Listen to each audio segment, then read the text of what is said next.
Bwana. Yesu anakutangazia msamaha. Yesu anakutangazia msamaha. Yesu anasamehe jamani. Yesu anasamehe dhambi. Hakuna nabii anayesamehe dhambi. Hakuna mtume anayesamehe dhambi. Yesu anasamehe dhambi. Yesu anasamehe dhambi. Haijalishi umefanya dhambi nyingi kiasi gani. Haijalishi umefanya uchafu mwingi kiasi gani. Haijalishi umefanya anasa nyingi za dunia kiasi gani. Ukimwamini Yesu leo atakusamehe rafiki yangu.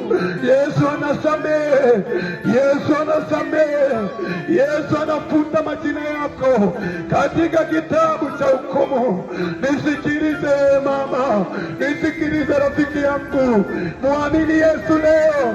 Jehanamu ipo, jehanamu ipo juu ya watenda dhambi. Jehanamu ipo juu ya waovu. Ni bora siku ya leo ukamwamini Yesu kuwa ni Bwana na Mwokozi wa maisha yako, ili aweze kukuepusha na ile hukumu ya jehanamu.